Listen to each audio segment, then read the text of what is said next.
Hello friend, आज આપણે બનાવીશું લીલી ડુંગળીનું ચટપટું શાક।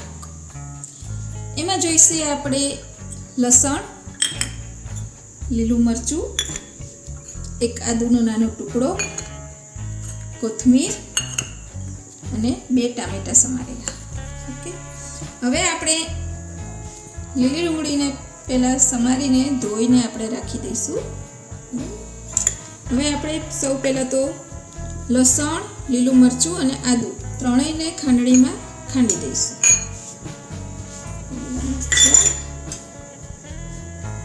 લસણ અને એક આદુનો ટુકડો, આ ત્રણેયને આપણે મિક્સ કરીને પહેલા ખાંડણીમાં ખાંડી દઈશું। બરાબર, લીલા મરચાં, ડુંગળી અને આદુની પેસ્ટ આપણે ખાંડીને તૈયાર કરી દીધી છે। સૌ પહેલા આપણે કડાઈમાં તેલ ગરમ કરવા મૂકીશું।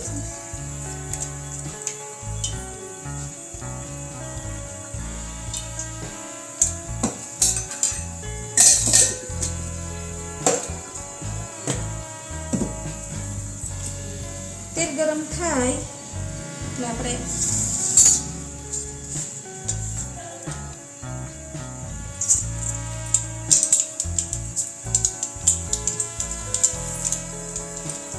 સૌ પહેલા રાઈ નાખીશું।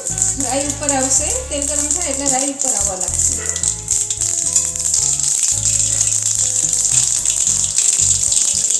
તેલ આપણે ગરમ થઈ ગયું છે, રાઈ ઉપર આવે છે। થોડું જીરું નાખીશું, ગેસ થોડો સ્લો કરી દઈશું। ત્યાર પછી આપણે જે આદુ, લસણ અને મરચાંની પેસ્ટ તૈયાર કરી એ નાખીશું।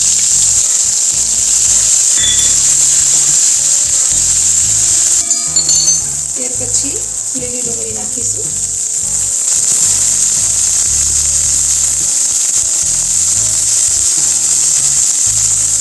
લીલી ડુંગળી નાખતા પછી થોડીવાર ચમચાથી હલાવી રાખીશું। અત્યારે કશું જ આપણે નાખવાનું નથી। ત્યાર પછી સ્વાદ પ્રમાણે મીઠું નાખીશું।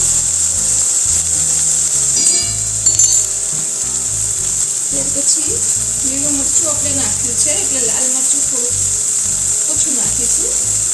કોઈને તીખું પસંદ હોય તો થોડું વધારે નાખી શકો।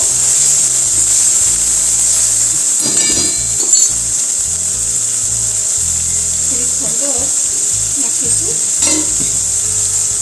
થોડીક વાર હલાવતા રહીશું।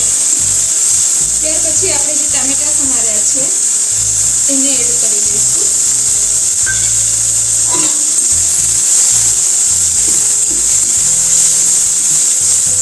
પાણી એડ કરવાનું નથી, કારણ કે લીલી ડુંગળી આપણે ધોઈને વઘાર કર્યો છે તો એમાંથી પણ પાણી છૂટશે।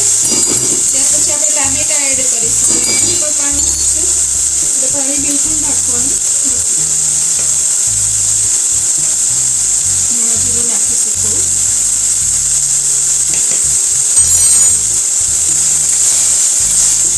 આની અંદર આપણે એટલા બધા વધારે મસાલા એડ નથી કર્યા તો પણ એકદમ ટેસ્ટી શાક બને છે, સ્વાદિષ્ટ બને છે। આ શાક ખાવાની બહુ મજા આવે છે, શિયાળામાં આ શાક બહુ મજા આવે ખાવાની। આ શાકને ચડતા જરાય વાર નથી લાગતી। લીલી ડુંગળી અને ટામેટા બંને સરસ ચડી જાય છે તરત જ। આમાં આપણે બિલકુલ પાણી ઉમેર્યું નથી। ટામેટાનું અને જે ડુંગળી ધોઈ એનું પાણી છૂટ્યું એ પાણીને બળવા દેવાનું, એટલી જ વાર હલાવવાનું છે। પાણી બધું બળી જાય એટલે ગેસને બંધ કરી દેવાનું।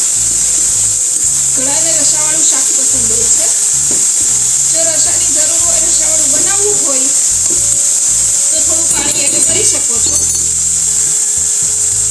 ત્યાર પછી ગેસ બંધ કરી દેવાનો। ત્યાર પછી કોથમીર ઉમેરીશું।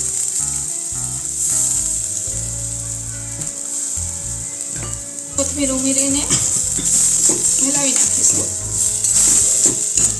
ને કોથમીર ઉમેરી એટલે શાકનો દેખાવ પણ એકદમ સરસ થઈ ગયો અને ખાવાની બહુ મજા આવશે। જોઈને જ બધાના મોઢામાં પાણી આવશે એવું શાક તૈયાર થયું છે, બહુ જ સરસ।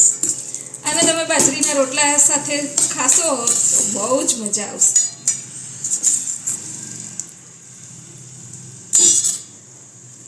થઈ ગયું તૈયાર આપણું લીલી ડુંગળીનું શાક.